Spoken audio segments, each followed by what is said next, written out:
I've lived with ADHD all of my life, and I wanted to go over 10 hacks in your life that you absolutely need to incorporate if you have ADHD and you're looking to really live the best parts of yourself and use your brain to do it.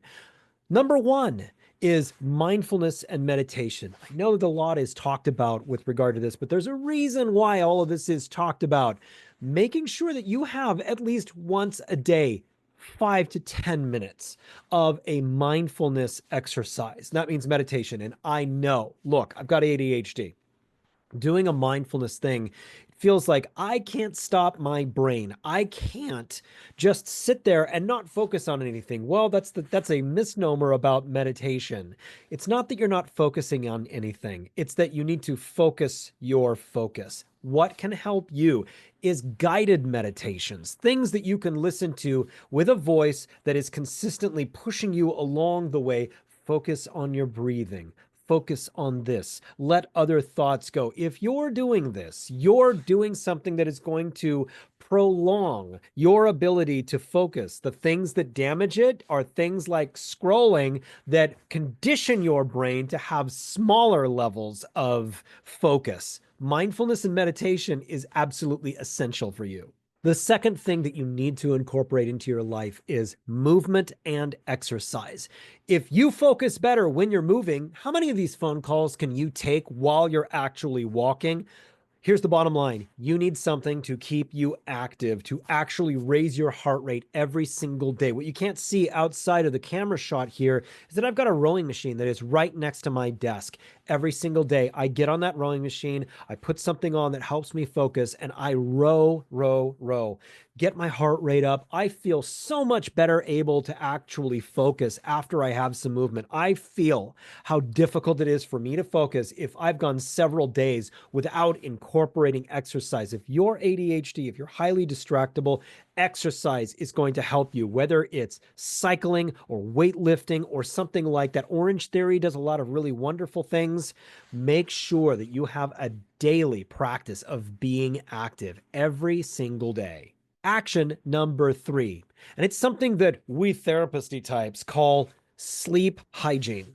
This means that you are making sure that you're getting the amount of sleep that your body needs. Now, that's different for everybody, but it's definitely not sleep that is consistently interrupted, sleep that is not consistent from night to night.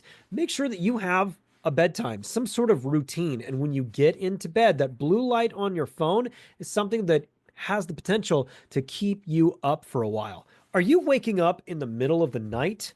You need to understand how cortisol is factoring in to your sleep. If you're waking up in the middle of the night because you're worried, because you're burned out, because things are weighing on you, you got to check into why is it that you're waking up? What is really bothering? What needs to be adjusted in your life? Because that is messing with your ability to focus during the day. It's going to show up, specifically if you're leading meetings, you're somebody who has to be leading things.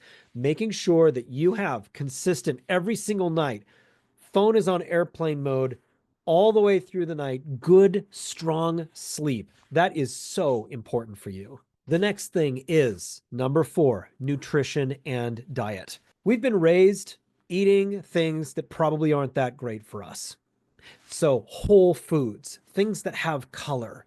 If you're following a specific diet, like one of the really good ones is keto, be consistent with it. You're going to notice when you deviate from it. You're going to notice when you drink too much. You're going to notice that in the next couple of days when your brain can't really focus because your body is trying to come back to an acceptable level. Your nutrition helps nourish your brain. There is a direct relationship with that. And if you're eating a lot of starchy stuff, a lot of stuff that has preservatives in it, and all of these horrible ingredients that you can't pronounce, please cut those things out of your diet. It's not helping you focus better. Number 5 is organization and time management. This can be a real sticking point for people who are dealing with anxiety, ADHD, or spectrum-related disorders. Now, making sure every single morning you've got a routine down for your work days. And those things do include exercise, they include a good breakfast, they include all of the things that make you healthy in the morning, and then through the week, your time blocking. And that time blocking is including time for your exercise, for your mindfulness, for your creative time, for the time for you, as well as the time that you need to be creating those deliverables in your life for your professional job, all of these different things. Your organization and time management through the day is going to help you reduce procrastination, to not get distracted by things that aren't going to help you, that you're time blocking. I use Google Calendar, and I time block everything from my creative time to my exercise time to my meetings with others. I also use a checklist on this screen over here, which is Microsoft To Do, so that I can check things off so that I'm not losing things, because we generally have an issue with retention, an issue with remembering things. And so if you don't write it down on a list, are you actually going to remember it? That list is your organization. Your spot where you work, it needs to be clean. Whether that is your vehicle that you drive and that's your office, whether that is more of an office desk, does it have a clean, austere look so that you're not buried in papers and buried in distractions? You don't have a bunch of toys on your desk. You've got things that are just for a nice, clean look and you finishing the things that you have started. Organization in your life, organization of your time, organization of everything is going to help you be way more effective. Number 6 is supportive community and connection. It can feel really isolating when you're the only brain that works this way. It's really important for you to have family members who understand the way that you work, and so that they're not becoming frustrated with you because you forget things, that you're also working not to forget those things. You're working to follow through on those things, but also that you have a few other people who deal with ADHD themselves, that you can bounce jokes off of, that you can talk about something that was really tough, that you have other people in your life that are going through a lot of what you're going through, and that you're sharing some of this with other people. It's going to make you feel less alone in this. It's going to make you feel more normal, and it can help you be able to recognize maybe some of the tendencies that you have that you need to kind of alert some of your closer colleagues about, and so that they understand this isn't you sloughing something off. This is you struggling to make sure that you're getting things done on time, and that you're having to manage your time in a very specific way to get things done. Build yourself a team around you, because when people don't understand what is going on with you, they can make some assumptions that can really end up hurting you. Number 7, embrace your strengths and your passions. Your brain works differently. It's not something that's a horrible thing. You think outside the box. You have the ability to hyper focus on things that you're really into, and you have the ability to be super creative. Don't look at this as if you have major things wrong with you. You can use these wonderful things to be able to focus on these incredible strengths and passions in your life, and you should definitely indulge these strengths and passions. It can be awesome to be a part of a martial arts group. There's community there, there's discipline there. And maybe it's a cycling group. Maybe it's some other kind of group, but use these things so that you have something on the outside of your professional world that you're pursuing that really is making yourself feel your passion, making yourself useful to yourself and your own self-development outside of your profession, so that you can continue using this wonderful state of hyper focus, not just on frivolous scrolling and these sorts of things, but you're doing things in your personal life that are helping develop you. And you're using these strengths on the job to be able to do the things that you're really good and outsource the things that you're not really good at, and so that you can really shine. Number 8, please seek professional support, whether that is a therapist or a coach or a community. Now, I'm both a therapist and I'm a coach, and I can work with people anywhere. And the reason that it's really important is just think about this. Probably earlier in your life, you were involved in some sort of an activity. Maybe it was volleyball, maybe it was baseball, something like this. You had a coach that helped push you, and you became better at that because you had a coach who had been there and done that and understood. Well, that's what I do. I've worked myself in my life from being a lobby security guard to being the CEO of a company.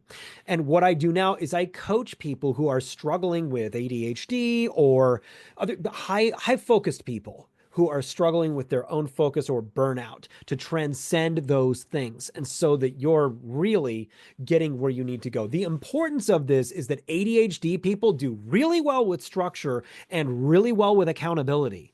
And this accountability is so important because who is holding you accountable in your life?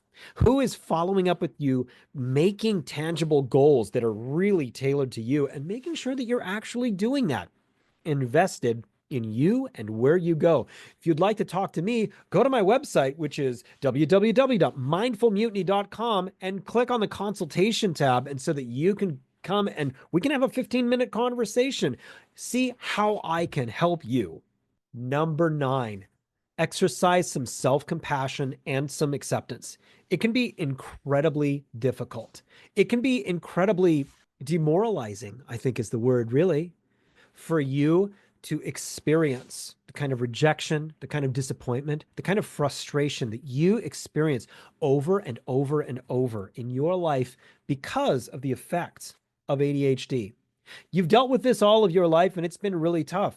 Get rejected by friend groups, you get rejected by jobs, you get rejected by many different things. And for you to just simply love you the way that you are, the way that your brain was made to focus on several different things, for you to be able to be expressive, for you to be able to be charismatic and be that wonderful gift to the world that you are, that you can just love who you are. That is so tremendously important. And number 10, continually grow, continually learn, continually challenge yourself, because you're going to do better when you do that. Always be in some sort of thing that helps you move up in your life, whether it is some sort of certificate program, some sort of learning. Do the development, because you're going to do much better when you are continually trying to reinvent new, more high versions of yourself. And if that is getting yourself into a coaching relationship, that also counts. You're trying to learn, you're trying to expand, and the more experiences that you have, the more you have to offer the world, and you can do it. Never get yourself stagnant. Never get yourself into a job where you are just simply reheating the soup for years and years and years. That's going to kill you. It's so bad for you. And so the continual learning, the continual transcendence, the continual making a new version of you, that is what is going to make you feel the greatest sense that you are doing everything you can in your life to live a meaningful life. Once again, I hope that this has been a really helpful thing for you. And if you have ADHD, look, I understand. I've lived with this all my life. I understand what it's like. I understand the things that I've been able to accomplish because of my amazing energy. I also understand the things that I've self-sabotaged because I can't stop perseverating on one thing or another, or I get in my own way. I help you be able to balance your life so that you can live the most productive, well-balanced life based upon your strengths and your goals that you possibly can. And I would love to help get you there. Go to mindfulmutiny.com. I'd love to chat with you.